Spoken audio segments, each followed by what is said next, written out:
These videos are educational in nature and are designed to help people over 21 who smoke cigarettes switch to a less harmful alternative. All right, what's up, everybody? GrimmGreen back here today. I'm sorry. I'm really sorry. I should have talked about this earlier, but the California, Kentucky, and Rhode Island vape bans are happening and worse than I thought, and I'm sorry. I really should have given people a heads up. I have no excuses other than I've been hyper-focused on the Supreme Court FDA case for the last few months, but I'm going to talk about all of these states real quickly right now. What's going on? California, Kentucky, Rhode Island. I'm going to start in Rhode Island because despite living in California, the Rhode Island one upsets me more. According to the Providence Journal, a federal judge last week struck down a move that would halt the looming ban on the sale of flavored vape products in Rhode Island, set to take effect January 1st. Rhode Island has had a looming flavor ban since 2019 when the governor used EVALI to create an executive order to ban flavored vape products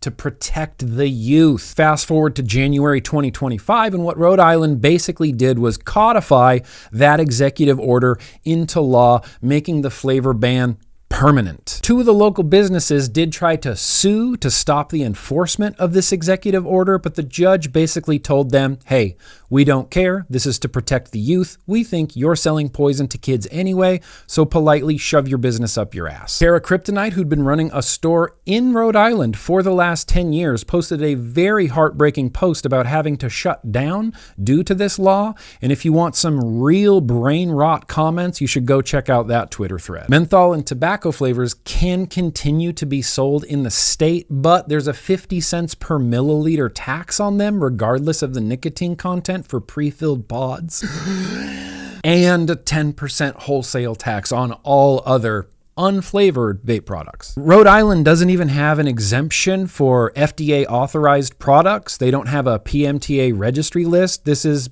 just a ban. Nothing in the Rhode Island law mentions by mail, though. Kentucky also just passed a flavor ban and their PMTA registry bill, which means that only products authorized by FDA are allowed to be sold in the state. This one I find the most shocking. California, unsurprising. Kentucky, very surprising, mostly because isn't Rand Paul in Kentucky? Rand Paul has gone on numerous rants about youth vaping, talking about how bans aren't the answer and they should be enforcing the laws they already have by, penalizing people that sell to youth. I'm surprised to see Rand Paul let this happen in his state. That's all. The Kentucky ban also doesn't mention anything about internet sales. Now, California is the least surprising. We've had a flavor ban since Prop 31 passed, and apparently they realized that the flavor ban wasn't really doing anything, so guess what? We're pulling in Australia and double banning flavors. Two new laws in California designed to strengthen the current flavor ban, AB 3218 and SB 1230, recently passed the California legislature. These bills add a bunch of new restrictions on flavored, not just vapes,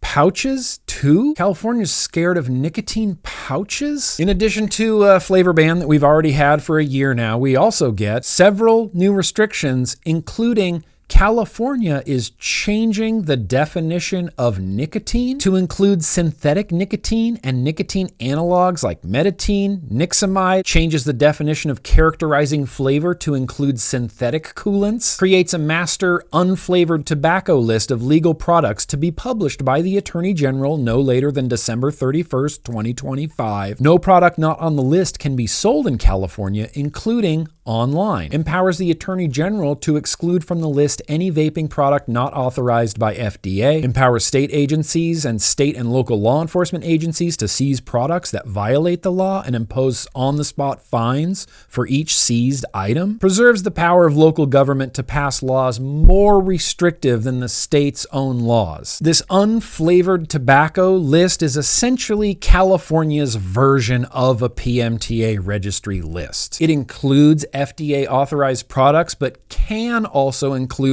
other unflavored products. But for that to happen, anybody selling unflavored products in the state need to testify under penalty of perjury and heavy fines that these products are in fact completely unflavored. Current vapors and people who still smoke cigarettes in California are about to have a real bad time. Many online vendors have already sent out emails saying they are no longer shipping to California. Hi, editing guy. That is despite the online provision not taking effect until the Attorney General publishes the unflavored tobacco list no later than December 31st, 2025.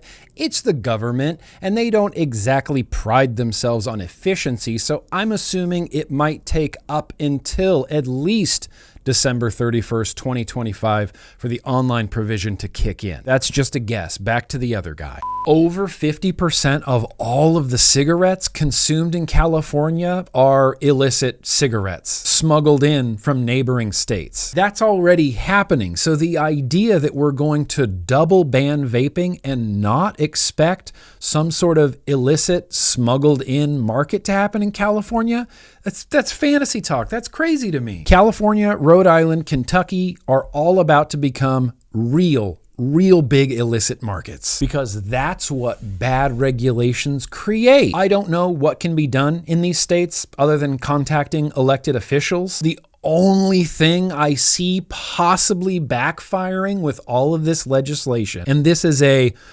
stab in the dark Hail Mary that these might be amended, is if the Supreme Court rules in favor of Triton distribution against the FDA. That might allow more liquids and flavored products on the market, because these states that have PMTA registry bills will now have to recognize that maybe FDA has authorized some flavored products to be sold in the state. But again, that's only if the Supreme Court rules in favor of Triton distribution. Outside of that, I don't know how these flavor bans are going to be reversed. And in the meantime, people are just going to either go to the illicit market and get some dodgy products, or they're literally just going to start smoking cigarettes again. Which was maybe the point. If you're a vapor in these states, please comment down below and share how your experience has gone. It bothers me to no end that in the name of public health, state and local governments are literally writing legislation that protects the sale of combustible cigarettes. Really gonna do my best to keep everybody as informed as I possibly can in 2025. I think this is going to be a wild year for vaping. This has been a GrimmGreen video. Let's stay cigarette smoke free every single day. It's like 10:30 and I'm just gonna smoke, so.